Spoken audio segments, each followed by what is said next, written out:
Rádio França Internacional, emissões em língua portuguesa, são 18 horas em Paris e Maputo, 17 em Luanda, 16 em Bissau e São Tomé, 15 horas na cidade da Praia. Neide Ribeiro. Uma nova investigação do Consórcio Internacional de Jornalistas de Investigação, publicada ontem e chamada Pandora Papers, põe a descoberto os segredos financeiros de 35 líderes mundiais e de mais de 330 políticos e funcionários públicos. Os Estados Unidos doaram 100 mil doses de vacinas contra a Covid-19 a Cabo Verde, no âmbito da COVAX, tornando-se no 8º país a oferecer vacinas ao arquipélago. Estes são alguns dos temas que vamos desenvolver neste noticiário sobre o controlo técnico de Duško Sekulić. O jornal começa agora. RFI, a rádio do mundo.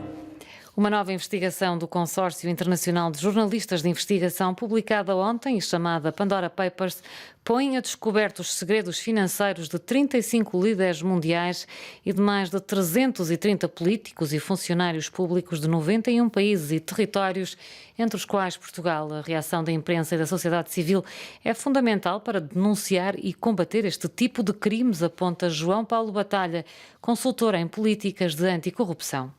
Isto é sinal, de facto, que há um repúdio cada vez maior da sociedade civil com este tipo de crimes e de abusos. A questão é que, até agora e por enquanto, a sociedade civil, de facto, continua vários passos atrás destas redes globais de batota fiscal e de roubo, que estão altamente organizadas e muitíssimo bem financiadas há muito tempo. E, portanto, é esta reação da parte da imprensa fazendo as suas investigações, publicando dados, da parte de fontes que disponibilizam informação, é fundamental e tem agora que ser continuada pelas organizações da sociedade civil, pelos cidadãos, pelos eleitores nos países democráticos, para que haja uma pressão efetiva sobre os decisores políticos para que estes mecanismos sejam eficazmente combatidos. João Paulo Batalha, consultor em políticas de anticorrupção, ele que é o convidado de Lígia Anjos esta segunda-feira. Entre as várias personalidades referidas na investigação Pandora Papers estão, por exemplo, o rei Abdullah II da Jordânia, o presidente do Quênia, Uhuru Kenyatta, o antigo primeiro-ministro britânico Tony Blair e 3 políticos portugueses, Manuel Pinho, Nuno Moraes Sarmento e Vitalino Canas. A Casa Real da Jordânia admitiu hoje que não é segredo que o rei tem diferentes propriedades, sublinhando ainda que as informações divulgadas estão distorcidas e exageradas. A presidência russa também classificou como alegações infundadas as informações avançadas pela investigação jornalística conhecida como Pandora Papers. Um tribunal de recurso italiano adiou hoje uma decisão sobre a extradição para a Espanha de Carles Puigdemont, enquanto aguarda que a Justiça Europeia se pronuncie sobre a imunidade do líder pró-independência catalã, anunciou o advogado.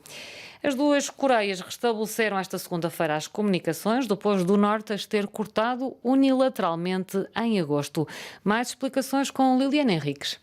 Responsáveis dos dois países participaram esta manhã numa conversa telefónica, segundo confirmou o Ministério Sul-Coreano da Unificação num comunicado no qual considerou que com a restauração da linha de comunicação Sul-Norte, uma base para a retomada das relações intercoreanas foi lançada, Seul confirmando que as comunicações militares entre os dois países também foram retomadas. Esta reaproximação entre os dois países, que tecnicamente continuam em guerra, acontece pouco depois da agência noticiosa oficial de Pyongyang dar conta da intenção de o líder norte-coreano restabelecer os canais de comunicação cortados entre o Norte e o Sul, no intuito de favorecer uma paz duradoura na península. O reatar dos contatos entre as duas Coreias, interpretado por alguns analistas como sendo um gesto meramente simbólico, acontece depois de 2 meses de silêncio, durante os quais Kim Jong-un mandou efetuar uma série de tiros de mísseis, o último dos quais no final da semana passada,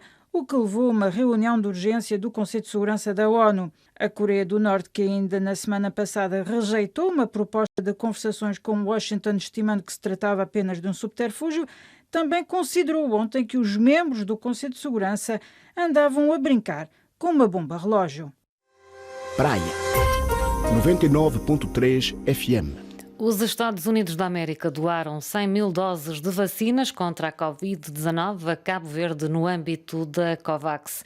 Mais explicações com Odair Santos.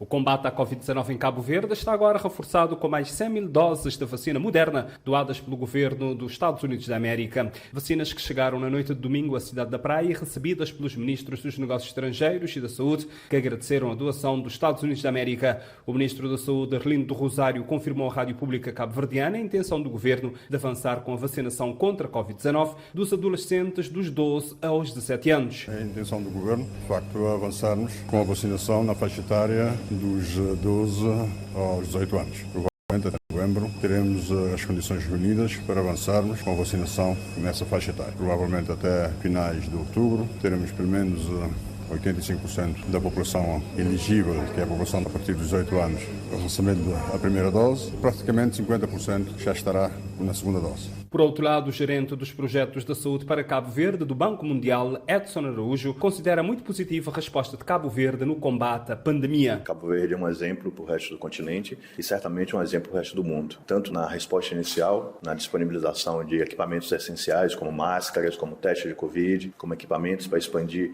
a capacidade de tratamento daqueles infectados, como também na vacinação. Acho que especialmente na vacinação, Cabo Verde é um exemplo ao mundo, alcança uma taxa altíssima de vacinação. Hoje, aproximadamente 80% da população adulta já recebeu uma dose.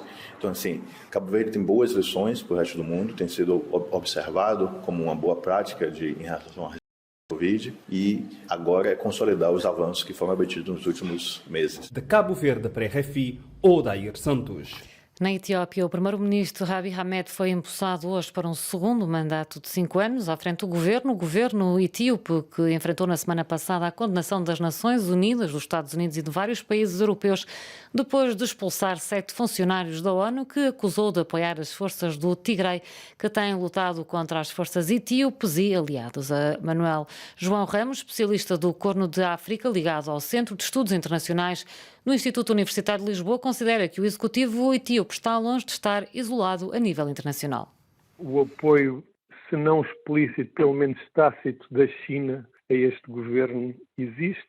O apoio mais que tácito, explícito, da Rússia em relação a este governo existe. Há um acordo militar firmado, creio eu, em junho ou agosto deste ano, entre o presidente Putin e o presidente Abiy Ahmed. O acordo entre a Turquia e o governo etíope existe e é extremamente efetivo. A Turquia é o segundo investidor na Etiópia e em agosto a Etiópia comprou 51 milhões de dólares em armamento de ponta. O acordo e os acordos entre a Etiópia e os países árabes, nomeadamente os países que fazem parte do Conselho do Golfo, existe e, portanto, o primeiro-ministro está a apostar numa reforma muito radical das alianças típicas da Etiópia. A Etiópia era sempre vista como um baluarte de cristianismo no mar do Islão, no Médio Oriente e no Corno da África.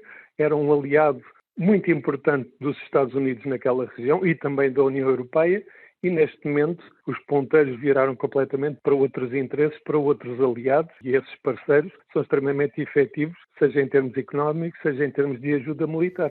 Manuel João Ramos, especialista do Corno de África, ligado ao Centro de Estudos Internacionais do Instituto Universitário de Lisboa, entrevistado aqui por Liliana Henriques. No desporto, pela primeira vez na história, Portugal arrecadou o título de campeão mundial de futsal, vencendo na final da prova a Argentina por 2-1, jogo que decorreu na Lituânia. Em declarações à imprensa, no fim do jogo, Bebé, guarda-redes, titular da seleção portuguesa, estava feliz com o título. Isso é inacreditável. Isto é inacreditável. Estou felicíssimo. E eu comentava ali quando nós estávamos a receber as medalhas e antes de levantar o troféu, isto é uma medalha de uma vida. Isto é um prémio e uma vitória de uma vida. Estamos todos parabéns.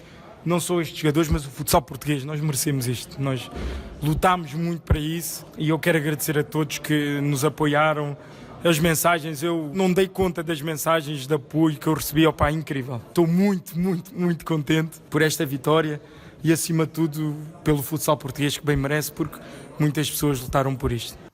As palavras de Bebé, guarda-redes, titular da seleção portuguesa de futsal, que arrecadou campeão mundial.